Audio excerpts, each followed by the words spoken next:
नमस्कार, स्वागत है आप सभी का। मैं हूं आपके साथ अनु सिंह। खबरों की शुरुआत इस वक्त की बड़ी खबर से, हापुड़ से खबर, जहां गढ़मुक्तेश्वर में एक्शन में बुलडोजर है। सरकारी जमीन से अवैध कब्जा हटाया गया है। नेशनल हाईवे 9 पर अवैध ढाबों पर यह कार्रवाई हुई है, जहां एसडीएम ने ढाबा मालिकों को नोटिस दिया था और अब यह कार्रवाई की गई है। तस्वीरें भी आपके सामने। गढ़मुक्तेश्वर में सरकारी जमीन पर अवैध कब्जे को हटाया गया है। जो अतिक्रमण किया गया था ढाबों के द्वारा, इन्हें हटाया गया है। तस्वीरें गढ़मुक्तेश्वर की। यहां बुलडोजर एक बार फिर चला है और नेशनल हाईवे 9 पर ये अवैध ढाबे थे जिन्हें गिराया गया है। एसडीएम ने ढाबा मालिकों को नोटिस दिया था और अब ये कार्रवाई हुई है। एबीपी गंगा पर एक्सक्लूसिव तस्वीरें। सरकारी जमीन से अवैध कब्जा हटाया गया है गढ़मुक्तेश्वर में, जहां ढाबों को पहले ही ढाबा मालिकों को नोटिस दिया गया था एसडीएम की ओर से और अब ये कार्रवाई की गई है।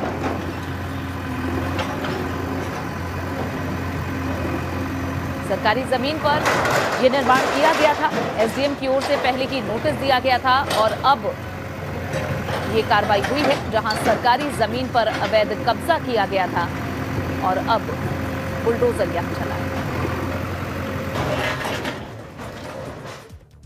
वहीं खबर कानपुर से भी, जहां सरकारी जमीन खाली कराने पहुंची राजस्व की टीम। पट्टा खारिज करने का आरोप लगाकर एक महिला ने हंगामा भी किया। खबर मिल रही है ये, जहां सरकारी जमीन खाली कराने के लिए राजस्व की टीम जब पहुंची तो यहां महिला ने हंगामा कर दिया। पट्टा खारिज करने का आरोप उन्होंने लगाया है। मौजूद यहां लोगों ने महिला को समझाने का प्रयास भी किया। कानपुर की तस्वीरें हैं। सरकारी जमीन को खाली कराने के लिए राजस्व की टीम पहुंची थी और जैसे ही ये टीम पहुंची तो लोगों ने इसका विरोध भी किया। एक महिला ने हंगामा किया, आरोप लगाया कि पट्टा खारिज किया गया है। वहीं राजस्व की टीम अपना कार्य करती रही, महिला को समझाने का प्रयास किया, लेकिन महिला ने भी हंगामा जारी रखा। मथुरा से खबर, भूमाफिया पर अब तक की सबसे बड़ी कार्रवाई हुई है। गोवर्धन सर्किल में हुई है भूमाफिया पर कार्रवाई। यहां प्रशासन ने 1 करोड़ 12 लाख रुपए की संपत्ति को जब्त कर लिया है। ये बड़ी खबर मथुरा से। भूमाफिया पर अब तक की सबसे बड़ी ये कार्रवाई है। गोवर्धन सर्किल में ये भूमाफिया पर कार्रवाई की गई, जिसके अंतर्गत प्रशासन ने 1 करोड़ 12 लाख रुपए की संपत्ति को जब्त किया है। भूमाफियाओं पर ये अब तक की सबसे बड़ी कार्रवाई है। गोवर्धन सर्किल में भूमाफिया पर यह कार्रवाई हुई है और प्रशासन की ओर से इस भूमाफिया की 1 करोड़ 12 लाख रुपए की संपत्ति को जब्त कर लिया है।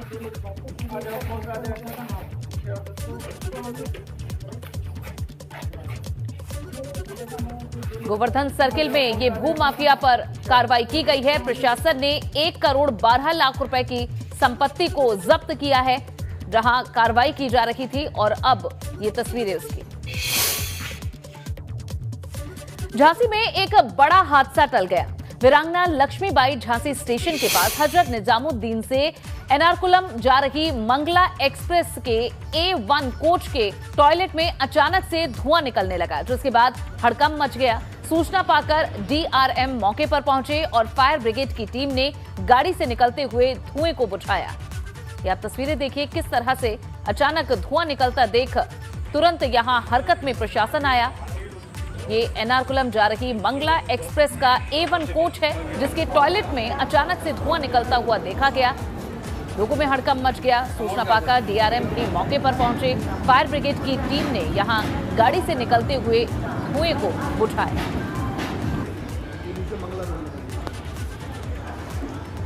जैसे ही धुआं निकला, मौजूद यात्रियों ने इसकी जानकारी दी। DRM भी मौके पर पहुंचे और फायर ब्रिगेड की टीम ने इसके बाद यहां पहुंचकर धुएं को काबू में किया। खबर लखनऊ से, डिप्टी सीएम ब्रजेश पाठक ने राम मनोहर लोहिया अस्पताल का निरीक्षण किया है। डॉक्टर राम मनोहर लोहिया अस्पताल का औचक निरीक्षण किया गया है। यहां खामियां मिलने पर जिम्मेदारों को अब जवाब तलब भी किया गया है। 2,40,668 ड्रग लोहिया संस्थान में रखे खराब हुए हैं। पूरे मामले की जांच के लिए अब चिकित्सा शिक्षा के सचिव को आदेश दिए गए। जिम्मेदारी किस पर तय करेंगे आप? क्या ऐसा चलेगा कि हमने कह दिया था? व्यवस्था का जिम्मेदारी आपको मिली हुई है, सबसे ऊपर मैम है, फिर प्रमुख सचिव है, फिर हम हैं। ये हमारे सरकार का पैसा है, सरकार का मतलब जनता का पैसा है। इसका हम यूज नहीं कर पाए, गरीब को भी नहीं दे पाए, पैसा चला गया। और ये कंपनी को पैसा वापस लेना चाहिए था, आप नहीं ले पाए, तो अब ये जिम्मेदारी किस पर तय करेंगे आप? क्या ऐसा चलेगा कि हमने कह दिया था? व्यवस्था का जिम्मेदारी आपको मिली हुई है, सबसे ऊपर मैम है, फिर प्रमुख सचिव है, फिर हम हैं। और ज्यादा जानकारी हमें अनुभव शुक्ला हमारे संवाददाता देंगे। अनुभव, ये दो तस्वीरें हम देख रहे हैं, अधिकारियों को फटकार लगाई है और खुद जमीन पर बैठकर यहां मरीजों का और उनके परिजनों का हालचाल जाना है, पूछा है किस तरह की दिक्कत आ रही है। किस तरह से इस औचक निरीक्षण को देखें? देखिए, बिल्कुल लगातार उप मुख्यमंत्री ब्रजेश पाठक, जिनको स्वास्थ्य विभाग की भी जिम्मेदारी दी गई है, वो लगातार इसी तरीके से हम औचक निरीक्षण कर रहे हैं, छापा मार रहे हैं, अलग अलग अस्पतालों में जा रहे हैं। आज इसी कड़ी में वो पहुंचे थे, डॉक्टर राम मनोहर लोहिया आयुर्विज्ञान संस्थान जो है लखनऊ में, वहाँ पहुंचे थे और कई सारी खामियां मिली। वहाँ पर जो लोग हैं वो आ ही नहीं रहे थे और जो स्टाफ काम कर रहा है उसको पता भी नहीं कि कौन कब से नहीं आ रहा है। इसके अलावा जो दवाइयाँ हैं जो बचनी थी मरीजों को, वो दवाइयाँ वहाँ मिली है, एक्सपायर दवाइयाँ मिली है। इसको लेकर उन्होंने साफ तौर से निर्देशित किया है, जवाब तलब किया है जो अधिकारी हैं उनसे कि आखिर इस तरह की कमियां क्यों हैं। साथ ही साथ कुछ और भी कमियां उन्हें नजर आई हैं। वहाँ पर जो तीमारदार थे, कुछ मरीज थे, वो भी जमीन पर बैठे हुए थे, तो उप मुख्यमंत्री ब्रजेश पाठक भी जमीन पर बैठ गए, उनका हाल चाल जाना, उनसे पूछा क्या कमियां हैं, कहाँ दिक्कतें हो रही हैं, दवाई मिल रही है या नहीं मिल रही है। इन सारी चीजों पर उनसे चर्चा की है और खास तौर से जो आज कमियां मिली है जल्द उसको लेकर वो नोटिस भी वहाँ अफसरों को जारी करेंगे।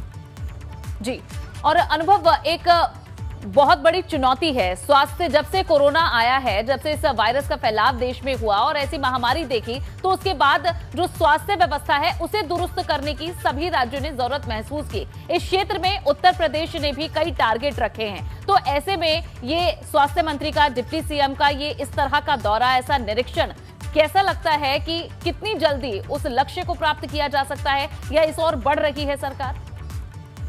देखिए, उनसे जब भी बात करिए तो उनका यही कहना है कि स्वास्थ्य सुविधाओं को हम बेहतर कर रहे हैं और हमारी कोशिश यही है कि उत्तर प्रदेश में स्वास्थ्य सुविधाएं बहुत बेहतर हो। साथ ही साथ आप ये कैसे उत्तर प्रदेश के तकरीबन 44 जिले, वहाँ पे मेडिकल कॉलेज का काम लगातार चल रहा है। इसके अलावा अन्य जिलों में भी पीपीपी मॉडल पर मेडिकल कॉलेज खोले जा रहे हैं। जो सीटें हैं एमबीबीएस की, वो सीटें भी बढ़ाई गई है। तो तमाम तरह से चीजें की जा रही है, कोशिशें की जा रही है कैसे स्वास्थ्य व्यवस्था को बेहतर बनाया जाए। कि हमने योगी 1 में भी देखा और योगी 2 में भी हमें देखने को मिल रहा है। खासतौर से जब से उप मुख्यमंत्री ब्रजेश पाठक को ये जिम्मेदारी दी गई है, वो इसी कोशिश में जुटे हैं। और कई बार तो हमने ये देखा कि वो अपनी व्यक्तिगत गाड़ी से चले जाते हैं, ड्राइव करते हुए चले जाते हैं, अस्पताल में मरीज बनकर पहुंचते हैं, अपना पर्चा बनवाते हैं और हर एक चीज को जांचते हैं। यानी जो एक आम मरीज को जो तकलीफ होती है, खुद वो भी कोशिश करते हैं कि क्या दिक्कतें हो रही है, उसे जांचने की, उसे समझने की कोशिश करते हैं। और इसीलिए बहुत सारे अस्पतालों में जो लोग हैं, कर्मचारी, अधिकारी, उनको उन्होंने नोटिस भी जारी किया है।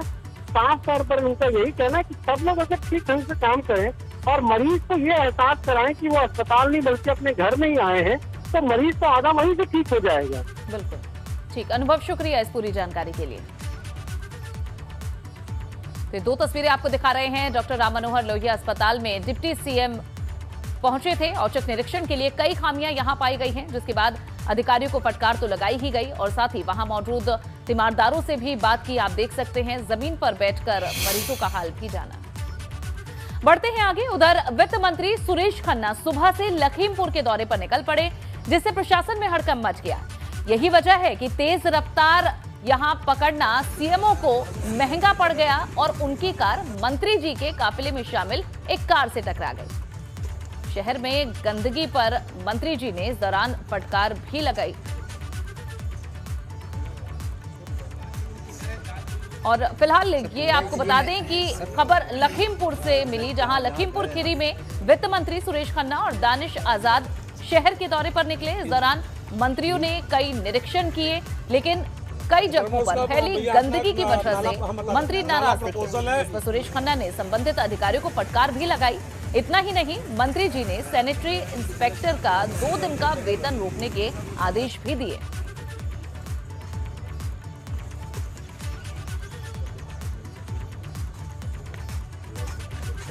सड़क किनारे फैली गंदगी को देखकर मंत्री जी ने फटकार लगाई है। सैनिटरी इंस्पेक्टर का 2 दिनों का वेतन भी काटा जा रहा है। यहाँ के लोग अगर बीमार होंगे इसे जहाँ जहाँ गए हैं वो साफ होना चाहिए, जिसमें गैंग लगवा के इसको साफ करवाओ, समझ गए नहीं? हाँ, हम पूछवाएंगे थे, हमें रिपोर्ट 3 दिन के बाद बना के दीजिए। 3 दिन के बाद हमें रिपोर्ट चाहिए कि क्या हुआ यहाँ। और चलिए, वहीं वित्त मंत्री सुरेश खन्ना सुबह जब लखीमपुर के दौरे पर निकले, इससे प्रशासन में हड़कंप मचा। और ये तस्वीर अब देखिए, यहाँ तेज रफ्तार पकड़ना सीएमओ को महंगा पड़ गया। उनकी कार मंत्री जी के काफिले में शामिल एक कार से टकरा गई। उस दौरान की तस्वीरें हैं। जल्दी जल्दी मौके पर पहुंचने का प्रयास किया जा रहा था और ये रफ्तार सीएमओ को महंगी पड़ी।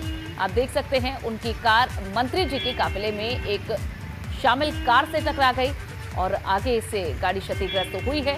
हालांकि चोट किसी को नहीं आई है।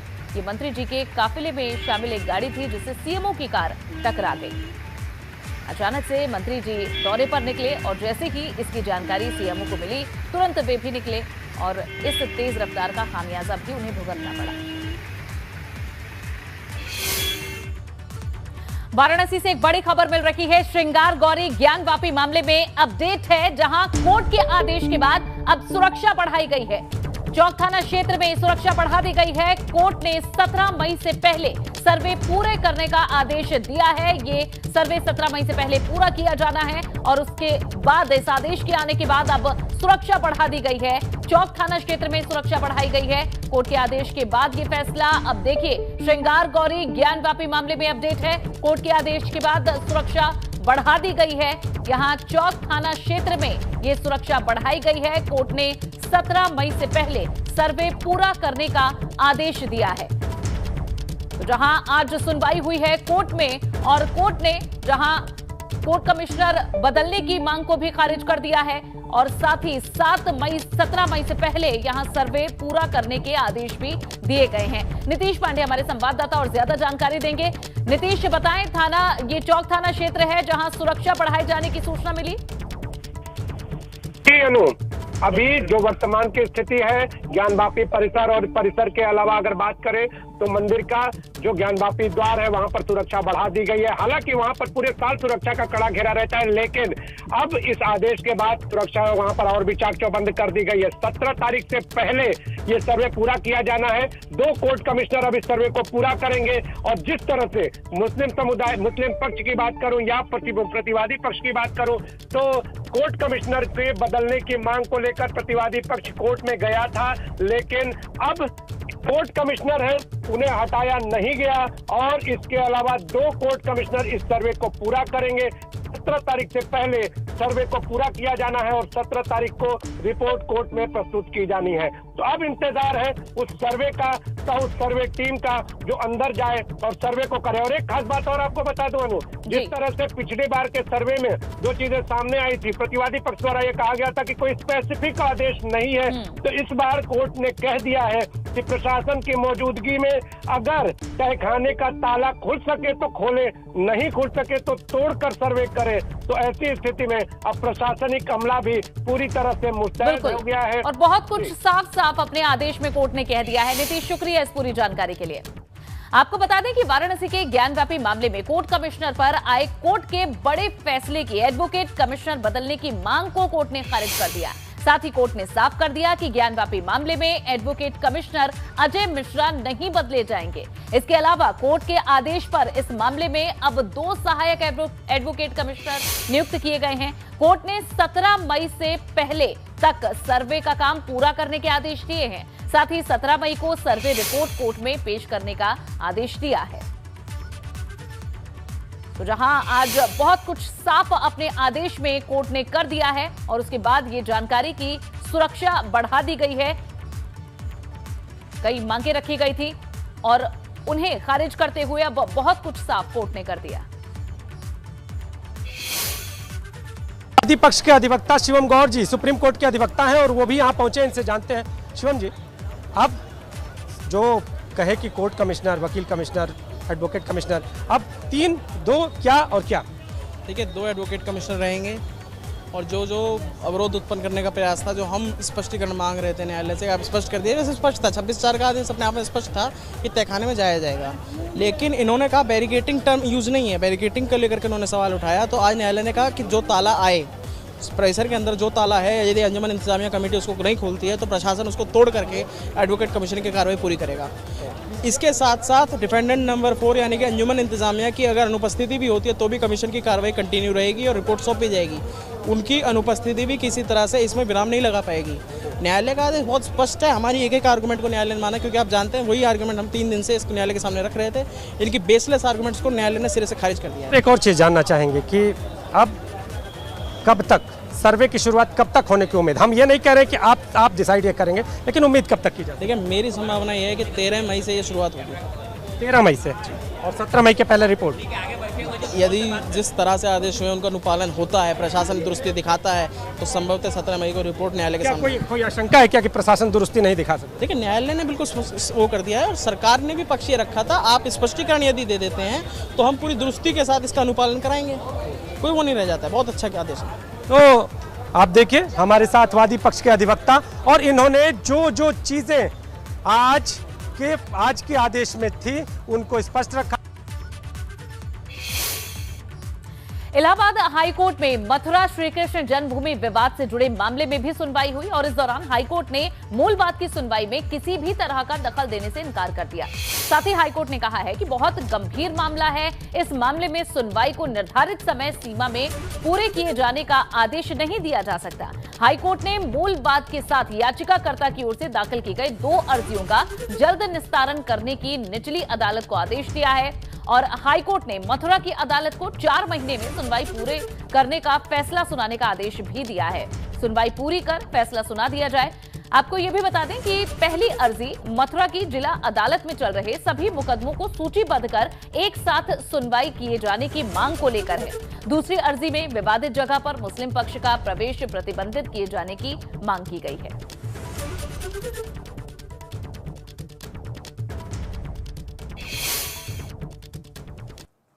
मथुरा के श्री कृष्ण जन्मभूमि विवाद से जुड़े हुए मामले की सुनवाई आज इलाहाबाद हाई कोर्ट में हुई। आज की सुनवाई में क्या कुछ हुआ, अदालत ने क्या कुछ कहा, इस बारे में बात करते हैं याचिकाकर्ता के वकील रामानंद गुप्ता जी से। सर, आज कोर्ट में क्या कुछ हुआ? आज मथुरा में जो भगवान श्री कृष्ण जन्मभूमि से संबंधित जगह है, भूमि है, उसके वहाँ वाद वहाँ मथुरा में विचाराधीन है। हमने यहाँ आकर के एक आर्टिकल 227 में एक पिटीशन फाइल करी, सिर्फ इस बात की कि हमारा जो वहाँ सूट विचाराधीन है यूपी सेंट्रल सुन्नी सेंट्रल वक्फ बोर्ड के अगेंस्ट, उसको तय कर दिया जाए एक निर्धारित समय सीमा के अंतर्गत। दूसरी उसमें और भी वहाँ मथुरा वाद में 2 एप्लीकेशन और भी पड़ी हुई हैं पेंडिंग। एक तो ये थी कि जितने भी इससे रिलेटेड केस हैं वो इनको सबको एक साथ कनेक्ट कर दिया जाए, नंबर 1। नंबर 2, जो हमारी इंजंक्शन एप्लीकेशन पेंडिंग है कि इसमें इस भूमि में बाहरी अन्य लोगों का, भक्तों के अलावा अन्य लोगों का प्रवेश रोक दिया जाए या सेंट्रल यूपी सुन्नी सेंट्रल वक्फ बोर्ड को निषेधित किया जाए। उन दोनों एप्लीकेशन के निस्तारण के लिए 4 माह के लिए उन्होंने आदेशित किया है। ये थे याचिकाकर्ता के वकील रामानंद गुप्ता जी, जो कि ये बता रहे हैं कि इलाहाबाद हाई कोर्ट ने मूल वाद में किसी भी तरह का दखल देने से मना कर दिया है, लेकिन साथ ही साथ जो 2 अलग अर्जियां दाखिल की गई थी उन अर्जियों को 4 महीने में निपटाने के, निस्तारित करने के आदेश मथुरा की जिला अदालत को दिए हैं। कैमरामैन रोहित श्रीवास्तव के साथ मोहम्मद मोइन, एबीपी गंगा, प्रयागराज। और अब ताजमहल से जुड़ी एक जानकारी आपको दे दें। इससे जुड़ी हुई याचिका को खारिज कर दिया गया है। ताजमहल में सर्वे की मांग वाली याचिका खारिज हो गई है। इलाहाबाद हाईकोर्ट की लखनऊ बेंच में सुनवाई हुई, जहां ताजमहल के बंद 22 कमरों को खोलने की मांग की गई थी और इससे जुड़ी हुई याचिका खारिज हो चुकी है। इस वक्त की एक और बड़ी खबर आपको बता रहे हैं, जहां ताजमहल से जुड़ी हुई याचिका को कोर्ट ने खारिज कर दिया है।